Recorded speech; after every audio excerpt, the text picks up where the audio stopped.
If Greece has carried more than its share of the burden, so too has Sweden.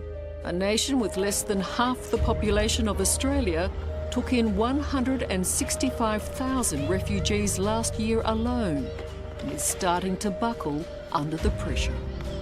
This is a country that's barely coping. Only 6 months ago, Sweden was proudly proclaiming itself the humanitarian superpower of the world. Now it's closing its borders to refugees without identity papers. And its neighbours are being even tougher. Denmark is stripping asylum seekers of valuables to help pay for their upkeep, confiscating cash and jewellery, basically everything except wedding rings. The message couldn't be clearer. Please, no more refugees. Is it refugee overload?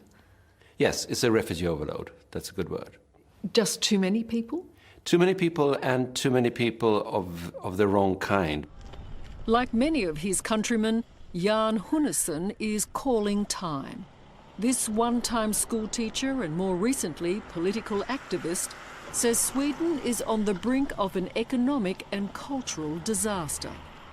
The problem with a generous welfare state like Sweden is that we're very, very soft. And this is an example, he says, of Sweden's too trusting acceptance of young refugees. Men posing as boys to claim special treatment. This is an athlete, and he's called Sweden's fastest 14-year-old. So he is said to be a 14-year-old? Yes. It's a bit hilarious, but if you're 18 and above, you don't get the benefits that you get if you're under 18, and you can't be thrown out with the same kind of laws and force. Will the generosity stop? Well, if you call it that generosity to ruin your own country, yes, it has to stop, but I think we're still generous. Have you seen your fellow refugee? Yeah. Let this side down. Of course, you always have, like, really bad refugees. You know, people who just, take everything for free, who cannot wait, to take their chance. It's frustrating. It is frustrating, but, you got to keep strong. You got to do it for yourself and for your family, and I hope I'll be able to prove something, actually. For all its generosity, Sweden is now grappling with communities of disaffected migrants who can't find jobs and have few prospects. The country's image was shattered 3 years ago when riots broke out in the Stockholm suburb of Husby. There are now 55 declared no-go zones in Sweden where police have to escort ambulances to ensure their safety. And as we found out, the temperature is similar in the suburb of Rinkeby, home to mostly Somali migrants. Within minutes of us arriving, a group of young men make it clear we're not wanted and deliberately run down our cameraman. Whoops! Nej men vad fan! Hey. Go on! Shit! What happened? You all right? Your leg? You went out my foot. Are you all right? Yeah. It's a little more hostile than I had anticipated. Okay, welcome to Rinkeby. It's also called Little Mogadishu. And is that what you're worried about for the future of Sweden? That clash, this clash? Yes, we of saw? course. Now, one of your film crew members was run over by a car here, and it took us 1.5 minutes. So Yes, we're literally just out of the car and aggression. they didn't have any reason to do that, did they? No, well, definitely not. No. We call the police. To be honest, we hadn't anticipated such intense aggression. Our cameraman was literally... And even they fear their presence will be provocative. I think it's better if you go in without us, because I think it would be...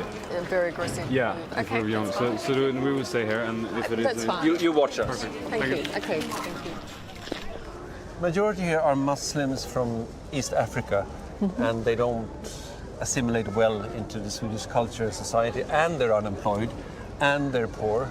So you add all these factors together, and their youth are feeling marginalized and don't speak Swedish very well, so they don't get jobs or get into the Swedish youth culture either.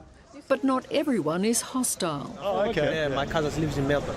Many locals are polite and friendly Take care. and happy to talk. It's good. Yeah. I'm very happy. But what happened next changed everything. The police leave, and as we prepare to go, young men masking their faces arrive. Good, you're doing good. You're doing good? Yeah. Okay, very good. Take it easy. Okay, you too. And attack. Go! Mate! Go! Don't you touch me! Okay, we're gonna drink. Excuse me. Please. Get out of here. No, we are leaving, but you don't need to hurt us. There's no need to be unkind. Hey, Can't film. No, don't do it. The gang's attention turns when a local intervenes and drives his mobility scooter into the most violent attacker. Move. We've been individually attacked. Soundman has been punched, the producer's been punched, you've been run over, the cameraman. We've all been assaulted and insulted. It's best we leave. For refugees like Marwan, the hostility and the changing mood in his adopted country make him uneasy about his future. There is a part of you that's fearful that you'll be turned back. Yeah, of course.